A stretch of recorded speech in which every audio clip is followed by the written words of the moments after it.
இயேசு கிறிஸ்துவ நாமத்தினாலே இந்த புதிய காலை பொழுதிலே உங்களை வாழ்த்துகிறேன். ஒரு புதிய காலை பொழுதை கர்த்தர் நமக்கு கொடுத்ததற்காக கர்த்தருக்கு நன்றி சொல்லுவோம்.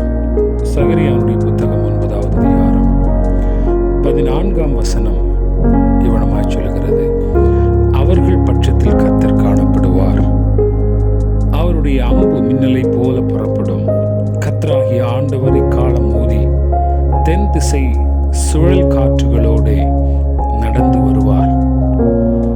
இந்த பகுதியில் என்னுடைய இதயத்தை தொட்ட ஒரு வார்த்தை என்று சொன்னால், அவர்கள் பட்சத்தில் கர்த்தர் காணப்படுவார். Price the Lord. இந்த காலை பொழுதில் அநேக காரியங்கள்னால நம்முடைய மனது, நம்முடைய இருதயம் ஒருவேளை சஞ்சலப்பட்டு இந்த நாளை ஆரம்பிப்பதற்கு நாம் எத்தனைத்திருக்கலாம். இங்கே கர்த்தருடைய வார்த்தை சொல்லுகிறது, அவர்கள் பட்சத்தில் கர்த்தர் காணப்படுவார்.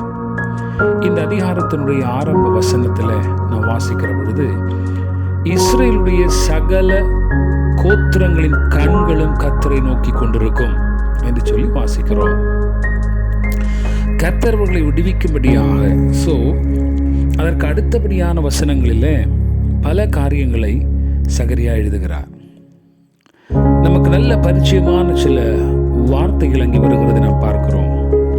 ஆண்டவராகிய இயேசு கிறிஸ்து கழுதையின் மேலும் கழுதை குட்டியாகிய மரியின் மேலும் ஏறி வருகிற மேசியாவினுடைய முன் தீர்க்க தரிசன வார்த்தைகளை நாம் இங்கிருந்து வாசித்திருக்கிறோம்.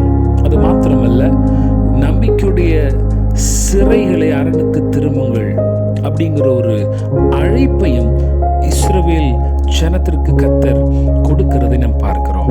அவர்கள் கர்த்தரை நோக்கி கொண்டிருக்கிறதாக ஆரம்ப வசனத்தில் நாம் வாசிக்கிற அதே வேளையில ஆண்டவராகிய இயேசு கிறிஸ்துவனுடைய தீர்க்க தரிசன வார்த்தைகளையும் கர்த்தரை இயேசு கிறிஸ்துவை குறித்து சொன்ன தீர்க்க தரிசன வார்த்தைகளையும் அங்கே வாசிக்கிறோம். அதே நேரத்தில் கர்த்தர் மேல் நம்பிக்கையா இருக்கக்கூடிய ஜனத்தை அழைக்கிற அழைப்பையும் நாம் பார்க்கிறோம். அந்த அழைப்பு அவர்களுக்கு இரட்டிப்பான நன்மை தருகிறது மாத்திரமல்ல, அவர்களை பாதுகாக்கவும் கூடியதாக இருக்கிறது. அதே பகுதியில் நாம் வாசித்த 14ஆம் வசனத்தினுடைய முதல் வரி வனமாய் சொல்லுகிறது, அவர்கள் பட்சத்தில் கர்த்தர் காணப்படுவார்.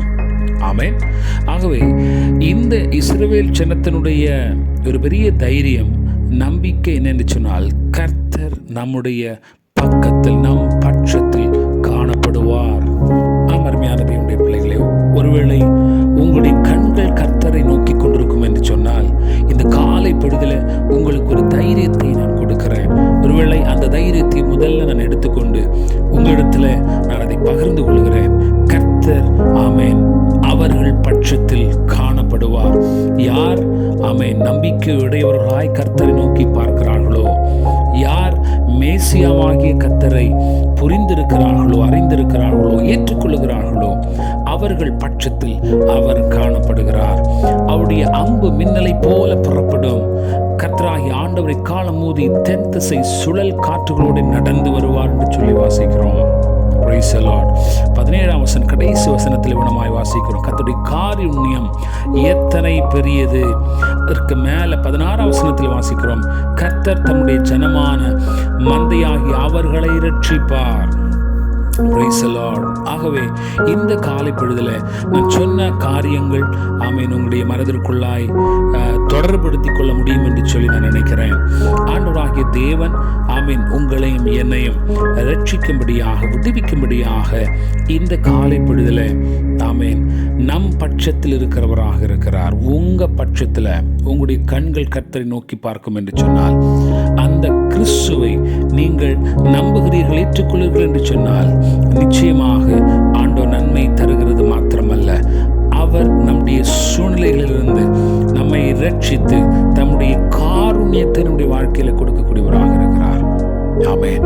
ஆகவே பல விதங்களில், பல சூழ்நிலைகளில், பல கஷ்டங்களில், நெருக்கங்களில், தொய்வுகளில், சோர்வுகளில், பல தோல்விகளின் மத்தியில் இருந்து கொண்டிருக்கிற நீங்கள் கர்த்தரை நோக்கி பார்க்கிற பொழுது, உங்களுடைய கண்கள் கர்த்தரை நோக்கி பார்க்கிற பொழுது, நிச்சயமாக கர்த்தர் உங்களை விடுவிப்பார்.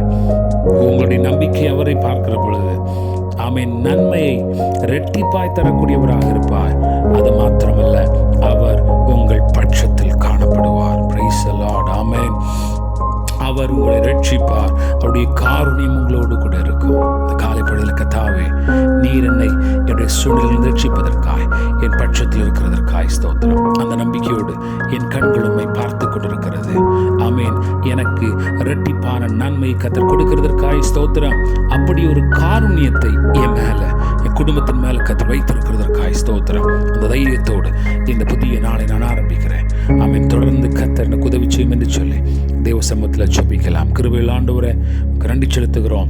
அவர்கள் பட்சத்தில் கர்த்தர் காணப்படுவார் என்று சொன்னது போல எங்கள் பட்சத்தில் கர்த்தர் காணப்படுகிறதற்காக உமக்கு நன்றி செலுத்துகிறோம்.